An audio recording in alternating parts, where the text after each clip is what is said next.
सभी को जय सीताराम, हर हर महादेव। एक बहुत ही दर्दनाक सूचना के साथ में उपस्थित हुई हूँ। तो आजकल संसार में देखा जा रहा है कि कहीं बेटा अपनी पत्नी को मार देता है, कहीं पत्नी अपने पति को मार देती है। इस प्रकार से बहुत सारी जानकारियाँ यूट्यूब चैनल के माध्यम से आप सभी लोग प्राप्त कर रहे हैं।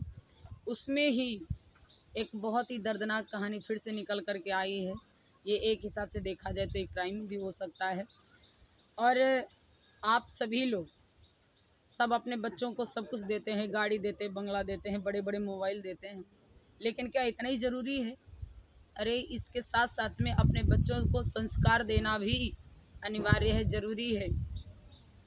ऐसे ही एक कहानी आती है राजा राजवंशी की और सोनम की।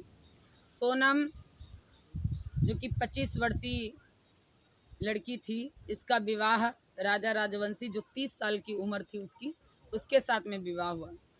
विवाह होने के बाद में एक दिन राजा राजवंशी कहता है कि माँ, सोनम कुछ हमारी तरफ उसकी दिलचस्पी नहीं बढ़ रही है, कुछ हमारे में इंटरेस्ट नहीं है उसको। उसकी माँ ने कहा भी जल्दी जल्दी शादी हुई है, सब माहौल धीरे धीरे सुधरते सुधरते सुधर जाएगा।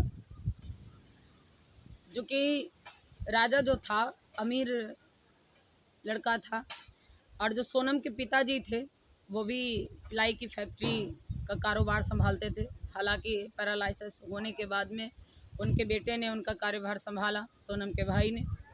लेकिन फिर भी बताया जाता है कि इतना सब कुछ होने के बावजूद में भी जब शादी हुई तो सोनम का प्रेम कुछ राजा की तरफ नहीं बढ़ा।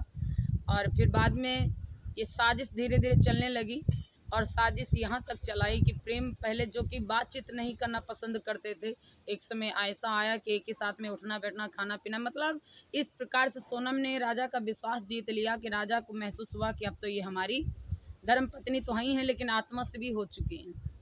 फिर एक दिन विचार आया घूमने का। सोनम ने कहा कि हम कहीं हनीमून के लिए चलेंगे, कहीं टूर यात्रा के लिए चलेंगे। तो कहा कि कहाँ के चलेंगे? तो राजा ने कहा कि अभी हमें टाइम नहीं है, लेकिन सोनम नहीं मानी। सोनम ने जा कर के दोनों टिकट कटाए, और जो कि टिकट कहीं अंते के नहीं कटाए, टिकट मेघालय के कटाए, जो कि बहुत सुंदर जगह है एक हिसाब से घूमने वाली, जहाँ पे पति पत्नी के जोड़े के हिसाब से सब लोग जाते हैं और घूम टहल करके आते हैं आनंद के साथ में। तो वहीं की मेघालय की टिकट कटाई। यहाँ से जब राजा जाता है तो उसकी माँ कहने लगी कि बेटा ज़्यादा कुछ लेकर के तो नहीं जा रहे हो? राजा ने कहा कुछ नहीं जा रहे। लेकिन वहाँ पे जब वीडियो कॉलिंग बात हुई माँ से, माँ ने गले में चैन देखी तो माँ कहने लगी बेटा देखिए संसार इतना ठीक नहीं है, और ऐसा करो ये चैन उतार करके अपने बैग में रख लो। राजा ने कहा ठीक है।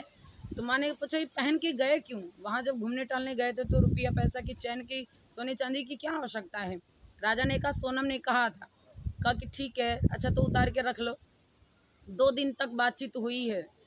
फिर उसके बाद में राजा का फ़ोन स्विच ऑफ आने लगा। जब फ़ोन स्विच ऑफ आने लगा तो माँ ने पूछा बिटिया राजा का फ़ोन स्विच ऑफ क्यों आ रहा है? बहू से पूछा। सोनम ने बताया कोई बात नहीं, खुल जाएगा, तुरंत बात होगी, अभी मेरे फ़ोन से ही आप बात कर लीजिए। बात भी करवा ली। लेकिन फिर क्या हुआ, फिर वही मोड़ आता है कि वहाँ पर 3 लड़कों ने मिल कर के, कहा जाता है कि राजा की हत्या कर देता है। आधा गड़ा हुआ शरीर ज़मीन में मिलता है, जो कि वहाँ पे राजा ने थोड़े दिन के लिए किराए पर स्कूटर भी लिया था, और कुछ वहीं के पास गांव के जो मुखिया थे उनको वो स्कूटर लावारिस हालत में मिला है।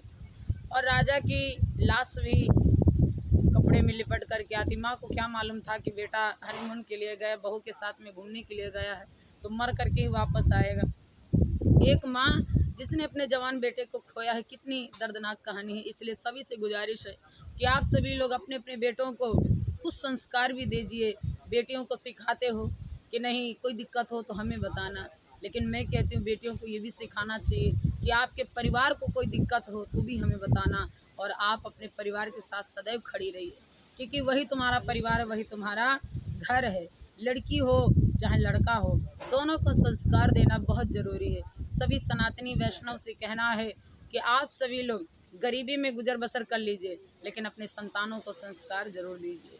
पढ़ाई लिखाई के साथ साथ में संस्कार होना बहुत अनिवार्य है। सोनम ने ऐसा क्यों करवाया? कहा जाता है कि उसी के पापा की कंपनी में एक जो 20,000 की नौकरी करता था, उसका पहले से एक पुराना कोई प्रेमी था, जिसके कारण सोनम ने ऐसा करवा दिया।